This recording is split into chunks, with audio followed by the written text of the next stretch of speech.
From editing scripts to being a floor director, students have plenty of opportunities to learn about positions inside news production. One week they could be behind the scenes, and the next, on the big screen. I'm here reporting from downtown Charlotte, where growth is happening as we speak. Already the second largest city in the Southeast, the Queen City is growing by an estimated 44 people per day. With a population of 800,000, Charlotte is already among the top 20 cities inside the U.S. in terms of size. But if growth rates stay the same, they could reach 1 million people by 2029, something only 10 other cities have done this far. I'm William Richards with Winthrop Close-Up. Back to you guys.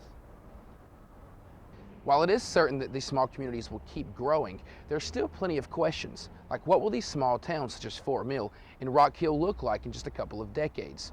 And while we'll have to wait a while for those questions to be answered, some say we should look a little further south to see what our future may hold. During the annual Easter egg hunt, kids flock to find their favorite type of eggs. But as we all know, it's about what's inside. Along with candy, many came with tickets, which they could trade in for cool prizes.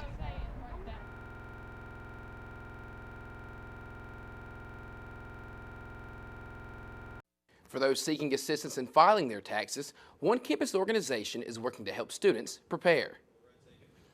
The Volunteer Income Tax Assistance Program, or VITA, is providing free tax filing assistance for the current tax season. Volunteers will be in the lobby of the DeGiorgio Campus Center every Friday morning. Those needing their taxes filed will simply need to bring the necessary documents, including W-2s. Have you been to any of the lacrosse games this season? They have just been taking out every team they face up against, and they're expected to win the championships again this year. You know, I haven't been able to, but I can definitely understand their struggle. In high school, I played baseball, and we weren't the popular sport. So I can definitely understand their pain. So, thanks for watching, everybody. Be sure to follow us on Facebook and Twitter at Winthrop Close-Up. We look forward to seeing you next week. Welcome back. Over the years, Winthrop Close-Up has become a home to young broadcasters looking to find their niche in the industry. Today, we give you a backstage pass. If you would like to learn more about Close-Up, follow us on Facebook and Twitter at Winthrop Close-Up. Look, it's been a long year. We've been in this class a year, basically everybody except for Daniel James is back there. But I think from all of us, I think from the bottom of my heart, I want to say thank you to Dr. Meter and North for helping us through this year. You know, it's been an awesome experience this last 2 semesters. You know, I know that I've grown a lot here and just getting ready for the future. So, man, I'm going to miss it.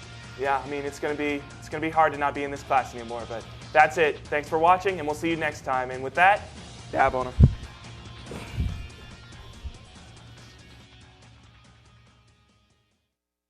Huckabee wasn't the only presidential candidate to visit campus. Reporter Crystal Thomason was on site when Bernie Sanders came to town. With the SC primaries in February, the Palmetto State is expected to host more presidential hopefuls in the coming months. Welcome back. Well, there is a club for everyone at Winthrop. Reporter Jacob Halleck smashes his way into Winthrop's own competitive gaming club. The Democrats weren't the only big political players in town. Campus was also buzzing in anticipation of presidential hopeful and U.S. Senator Rand Paul. We go now to Emily Gill, who has more for us. Emily? South Carolina has long been a red state, but some believe that could be changing. Jessica Sampson reports from the DNC Southern Caucus.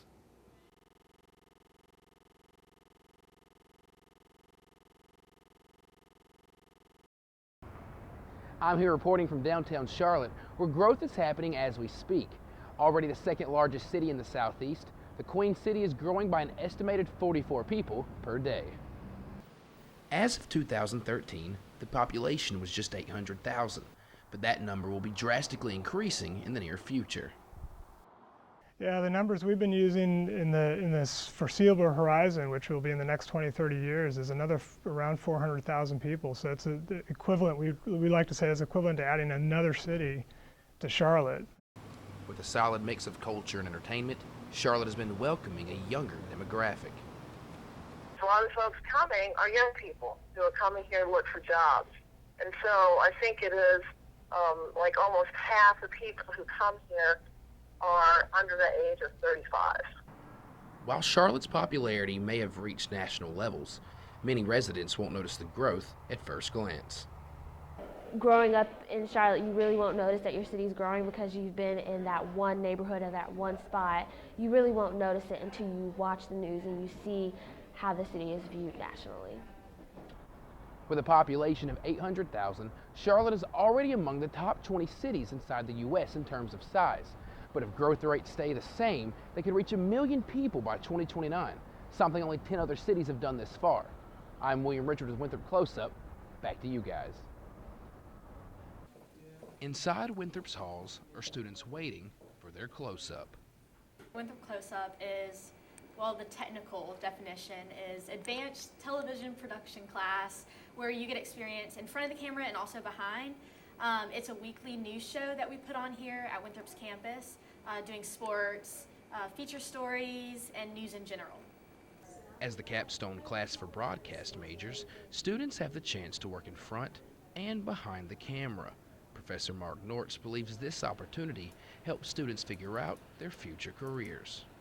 One of my favorite sayings that a student had was, the best thing about this class was not only did it show me what I wanted to do, but it definitely showed me what I didn't want to do. So by having them rotate through all these different positions, they can see what they definitely want to specialize in and what really isn't for them.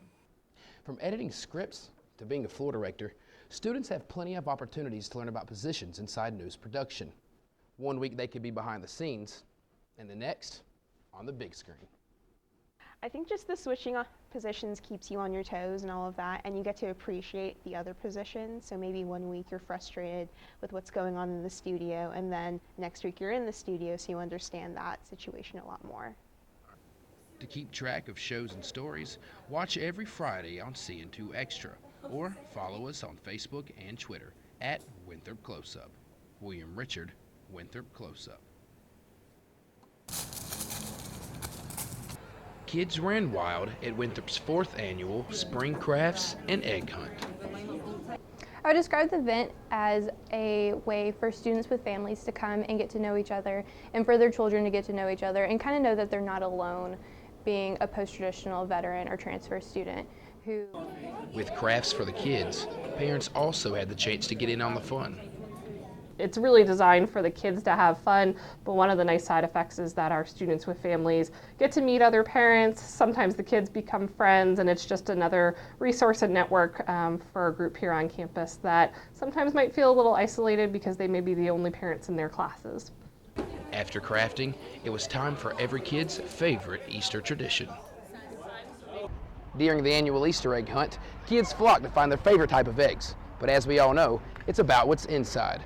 Along with candy, many came with tickets, which they could trade in for cool prizes. I got 2 stretchy men. They weren't really stretchy, but they were flexible, and one flexible monkey. William Richard, Winthrop Close-Up. Fort Mill, Rock Hill, and more are considered ring cities surrounding Charlotte. With growth pushing outwards, these small towns are expanding. If you go back to 1980, there were about 40,000 people in the Rock Hill, within the city limits of Rock Hill. Today there are about 75,000. So the population over the last 35 years has roughly doubled. With population skyrocketing, many border towns are struggling to keep up. The roads are too narrow. Something like the Lynx train should have been done 30 years ago. Crowded schools, the whole thing. There are negatives like that of too many people moving in too quickly and straining the resources. While it is certain that these small communities will keep growing, there's still plenty of questions, like what will these small towns such as Fort Mill and Rock Hill look like in just a couple of decades? And while we'll have to wait a while for those questions to be answered, some say we should look a little further south to see what our future may hold. You hear a lot of comparisons with Charlotte being maybe Atlanta 20 years younger. And you look at the areas around Atlanta, the Decaturs, the Chambleys, the Mariettas. I think Rock Hill is going to be a lot like that. While population estimates give some perspective for the future, surrounding cities will need to start forming growth strategies now. William Richard, Winthrop Close-Up. McHale's Irish Pub found national attention when the Rachel Maddow show came to town. Fans from all over the Southeast flocked to see their favorite MSNBC star. She is my ultimate idol. She is so intelligent, and the way she's able to communicate news, even though she's liberal, like I never feel like she's cramming her political stance to her audience. So I just really respect her and love her. Fans weren't the only ones excited. I spoke with Miss Maddow before the show, and she too was excited to make a stop in Rock Hill. Once we found out we were going to be here, I've actually covered a few Rock Hill related stories on my show ever before we knew this was going to happen. And so I asked if we could come down a day early so I could talk to some people here, see some things that I'd reported on here. And that's why we're going to be at McHale's tonight, because I wanted an extra day to be here instead of just flying in to do the forum and then flying right back out. So we've had a great day already, talked to a bunch of people, seen a lot of stuff. We just saw the records from the Friendship 9 that got not expunged but overturned earlier this year. It's been a great day. The hour-long show was a success. Manager Chris Ruth couldn't be more pleased. The show went phenomenally. The crew, the cast, even Rachel Maddow herself, everything was fantastic. Good turnout too, can't argue with that at all. Fans lucky enough to attend the event listened to Maddow talk about the Democratic Party here in the Palmetto State. Though South Carolina has been a predominant red state over the last 40 years, the energy of the crowd was off the charts. William Richard, Winthrop Close-Up.